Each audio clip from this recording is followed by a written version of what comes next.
Ladies and gentlemen, welcome to the Sheep Get Sheared podcast. I'm your host, Austin Creed. My friends, I tend to keep myself grounded when we have conversations like this, but you know what? I'm going to run down the litany of how politics and pussy have not only ruined, they have destroyed young men. We're going to go through the litany. I'm going to name all the stuff. We're going to go all the way through it because to me, this is one of the most important things. And we're going to start off being very abstract, casting blame. We're going to point out who has led us to this point. And then we're going to give you solutions. Because I don't want to just throw all this at you and have you be like, Austin, this is extremely depressing, bro. I don't want you to walk away and be like, damn, I can't do shit about my situation, because that's just not true. That's not how it works. But that does not mean that just because you have power to change your situation does not mean that you got into your situation that you're currently in by your own hand. My friends, when we talk about how politics and pussy have ruined young men, we gotta really lay out who got us here. How did we end up with no-fault divorce as the norm in almost every Western country? How did we end up with politicians who are screwing us out of our and our children's futures? How did we end up with these skeezers and these sluts running around telling us as men what makes us a man and what doesn't? Ruining our daughters, ruining our sisters, ruining our mothers. How did we let this happen? How did we let this happen? Now, I'm not the kind of guy that tells you, what we ought to do is this. And no, I don't do that garbage, because who the hell is going to listen? I am not in the business of trying to change these skeezers.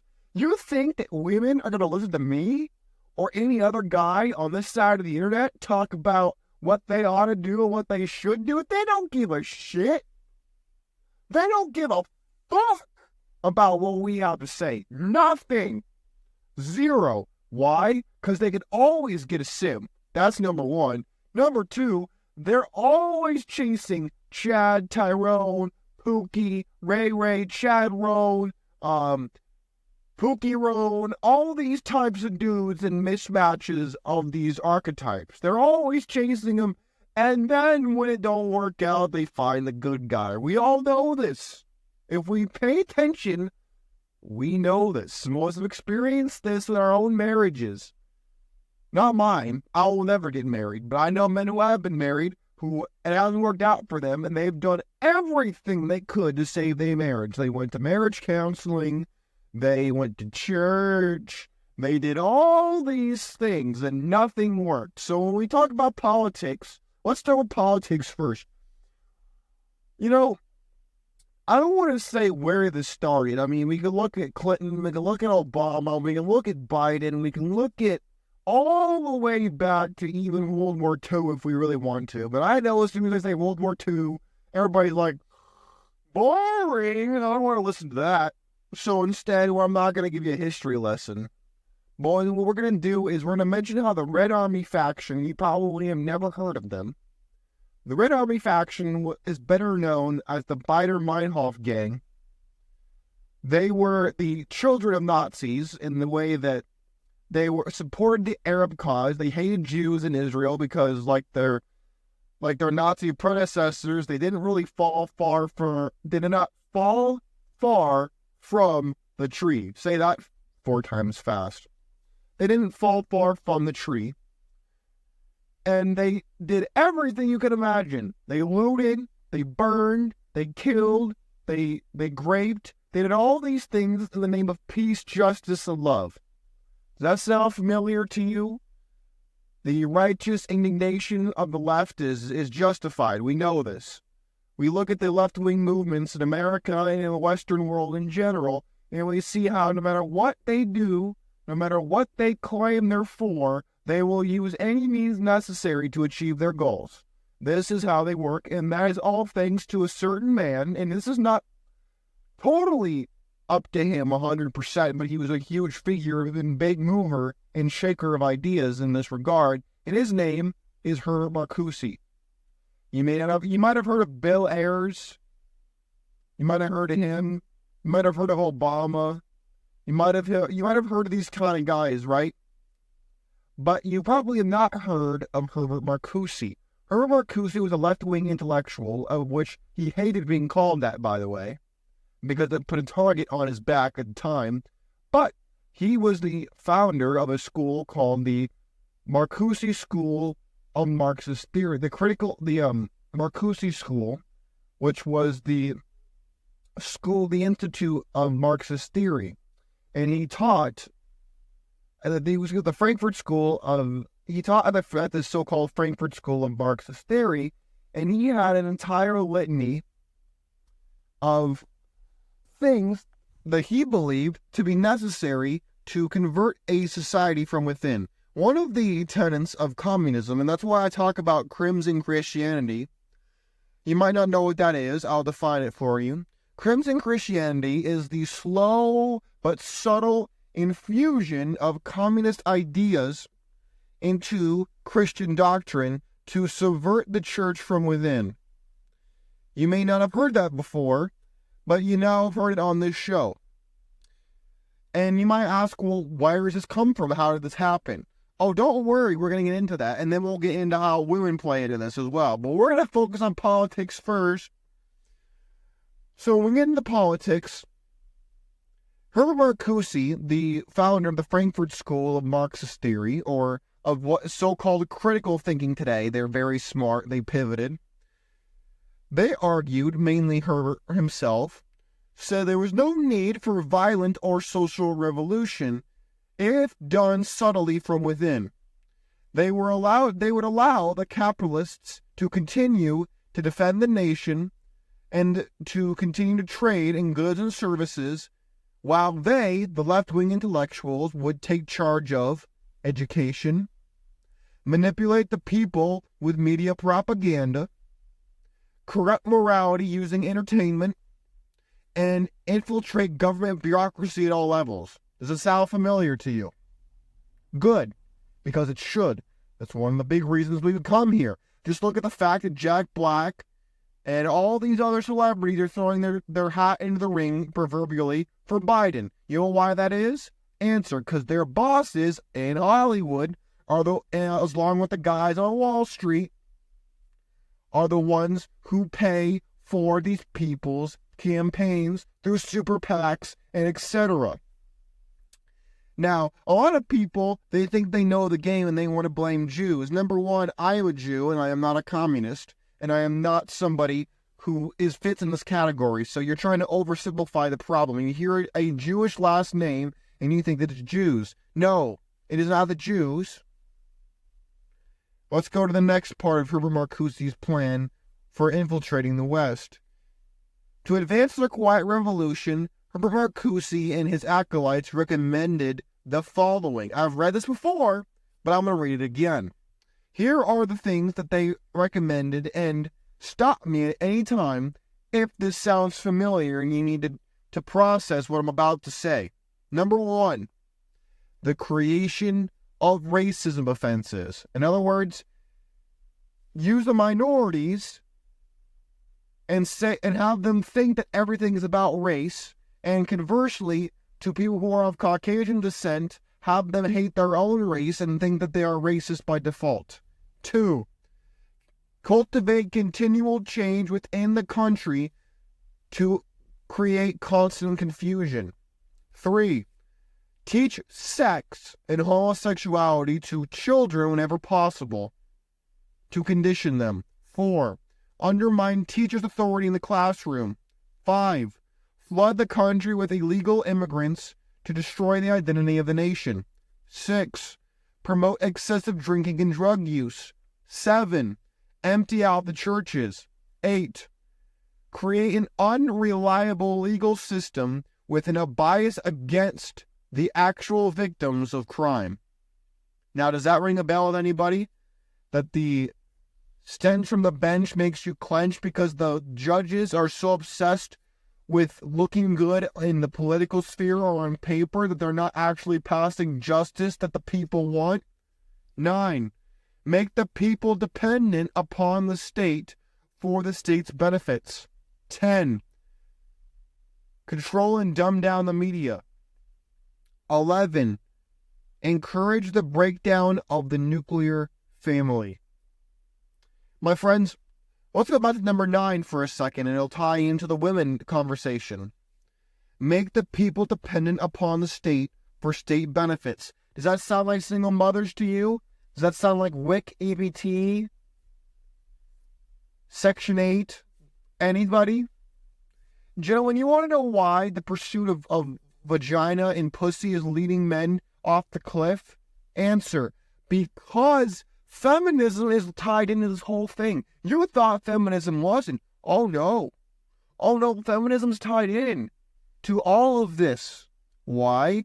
Because it subverts the natural order. And in doing so, as Marx and Engels themselves wrote, the proletariat requires liberation from the bourgeoisie. In other words, the man is the bourgeoisie, and the woman and children are the proletariat who require liberation, both physically and emotionally, from the tyranny of the man, meaning you and meaning me.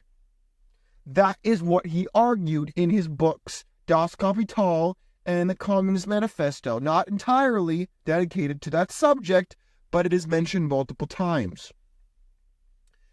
You thought politics was irrelevant. Oh no, it's very relevant to this conversation. And it requires us to understand this, to know how we've gotten to the place we've gotten.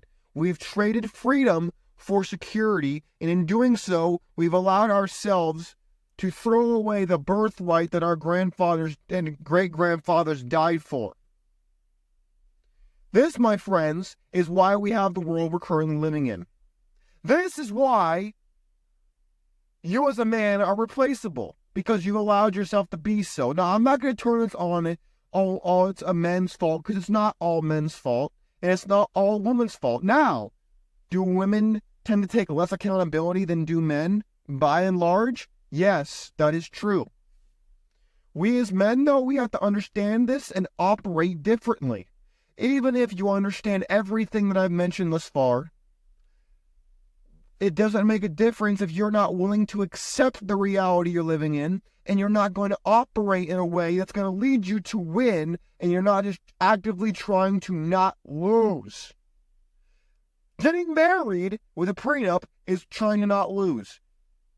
Getting in a long-term relationship with a woman and hoping she doesn't pull one over on you or cheat on you, that is not planning for success. That is trying to not lose.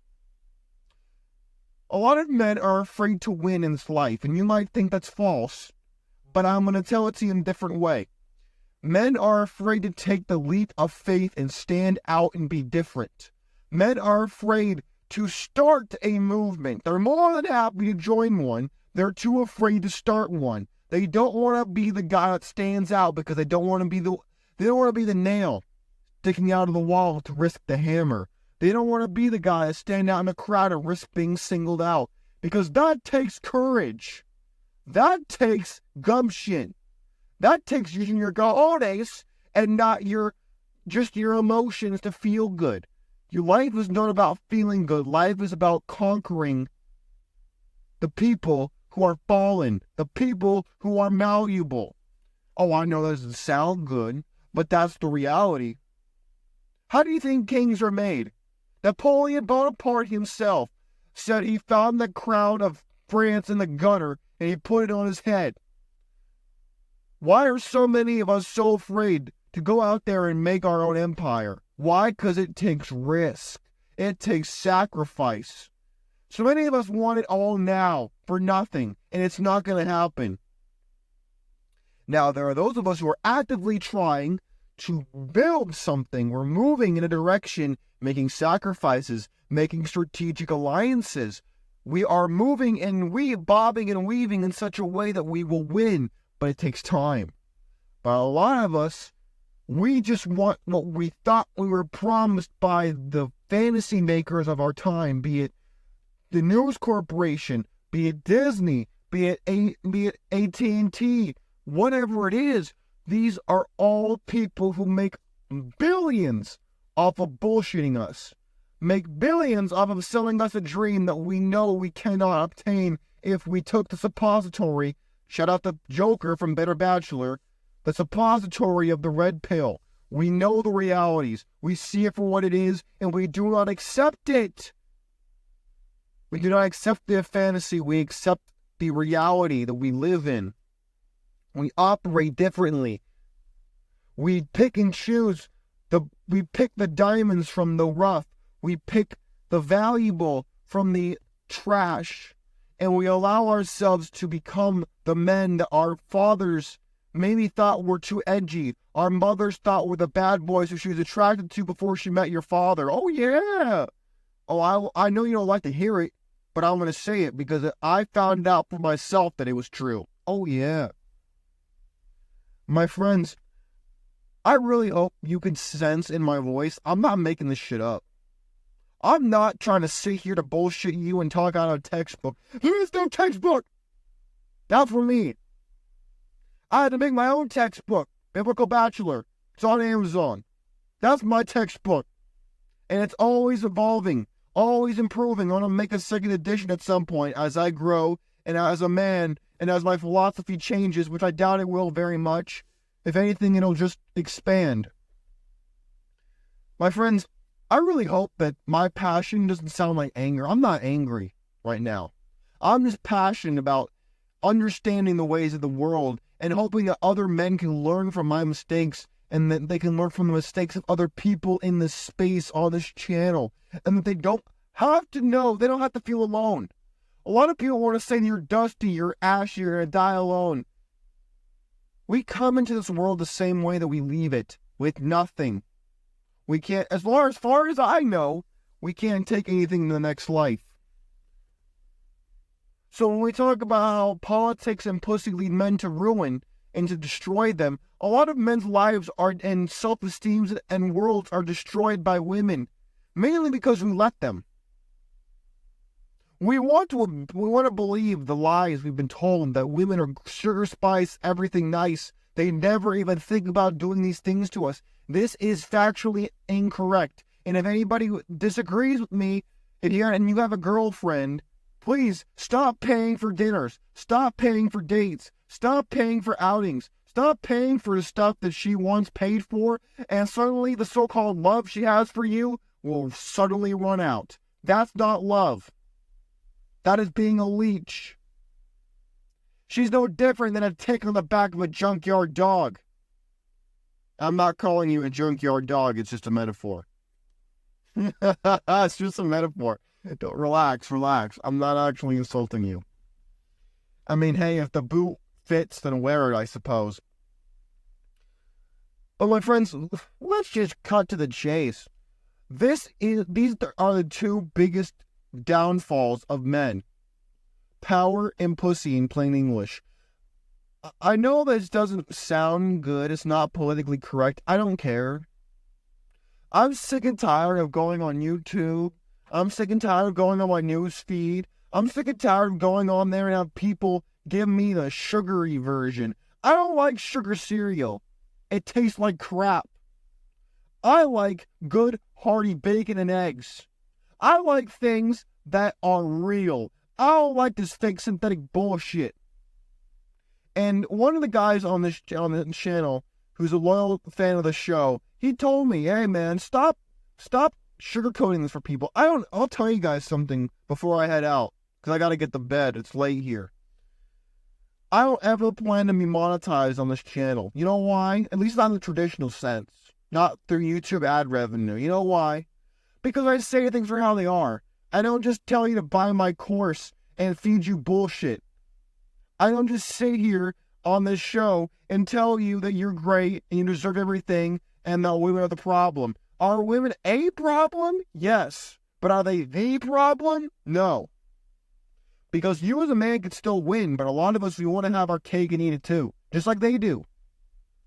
We need to hold ourselves to a higher standard, or we gotta shut the fuck up, in my opinion. My friends, I think I've said everything I want to say tonight on this issue. I will continue. I might even do a part 2 to this. But you take care of yourselves.